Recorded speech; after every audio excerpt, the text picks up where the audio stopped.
Body language is full of hype and BS. And there's a saying that goes that you can fool all of the people some of the time, and that you can fool some of the people all of the time. But you can't fool all of the people all of the time. And that's a fact. I'm going to share with you 5 myths of public speaking. The first myth is that 93% of our nonverbal communication body language is what delivers the message, and that our words is only 7%. That's a myth.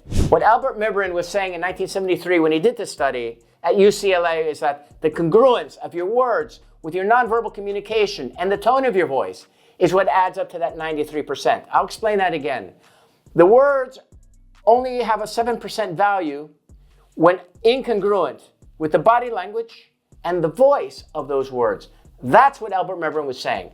So this thing that 93% of your communication is nonverbal is a myth, and the words are only 7. How could that be? The second myth is they say when we cross our arms that we're defensive. And this is true sometimes, but it could also mean I'm cold. If we're going to look at some pictures now of Zelensky, who uncommonly doesn't cross his arms, but he did in the Oval Office the other day with Donald Trump. I would say there he was being defensive. So that's an example of you crossing your arms and being defensive. If the person normally never crosses their arms, and all of a sudden, in context of the conversation, and it gets tense, and the person crosses their arms, they're being defensive. But simply because somebody's crossed their arms and maybe they're cold, they may do that as a normal gesture or behavior. You need to know the person. You need to know how the person normally behaves, and then you're looking for something different in their communication, their nonverbal communication. Number 3, eye contact can be tricky. You know, it's important in some societies to look somebody straight in the eye for a prolonged period of time. But in other societies, that's interpreted as an aggression. So you have to be careful what society and what culture you're dealing with. Also, liars typically will look people in the eyes for too long of a period of time because they're actually trying to read to see if you bought their bullshit. Number 4, stand like Superman and feel confident. Well, Amy Cuddy did research at Harvard University and found that people's testosterone levels increased when they stood in certain ways. We call them power poses.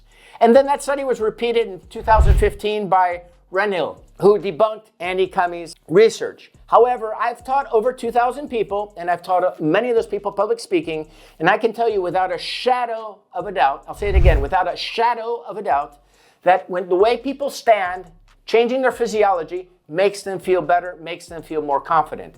So whether it raises your testosterone level or not is irrelevant because it makes people feel better. So that is a myth in itself, saying that Amy Cuddy's Superman poses are invalid. They help people feel much more valid. They teach women at the police academy to stand in certain ways to look more confident and to have more authority. Now, why would they do that if there wasn't some truth in power poses? Number 5, the myth that mirroring somebody's body language will create greater rapport and connection with other people. Although there was a study done in 1990 at the University of New York that showed that yes, in fact, if you mirror somebody else's body language, there will be a more likelihood of having a bond with that person. But if you overdo it or do it in the wrong way, they're going to be creeped out by you. So it's not foolproof, and not knowing how to do it appropriately actually will hurt you more than help you. So you need to be trained by professionals like ourselves or one of our competitors to learn how to mirror people appropriately so you don't creep them out and they think you're some kind of weirdo or something. Because that creeped out thing, it won't be conscious, it'll be subconscious. They'll just know something's wrong, something's off, and they won't want to hang out with you. So you need to know how to use mirroring appropriately to benefit you, to create that rapport and that bond with people. The truth is, you can try to fake body language for as long as you want, but it won't work forever and it'll backfire in your face. That's why we offer training. Click the link below, check out our on-demand course, Body Language, and it'll teach you the basics of understanding the nonverbal communications and cues and how those cues affect other people. It'll teach you 2 things. 1, how to behave when you're in a high-stakes engagement, and number 2, to interpret people's nonverbal communication when you're communicating with them. And I guess there's a third one too, is it'll help build your confidence because you'll begin to understand better what other people are saying without words. So get the real deal and not the hype, and click the link below and get our on-demand Body Language Secrets course that'll help you become a better communicator. It'll make your dating life better, your relationships better, your professional life better. It'll improve your confidence. It'll teach you what's not being said when you're speaking to people, especially in high-stakes conversations like at business, negotiations, sales, job interviews. Think of all the possibilities. If you know how to use your body language, you can get so much more information from people and get so much better results than you're normally getting. So don't forget to skip the hype and click the link and get our Body Language Secrets course on demand now.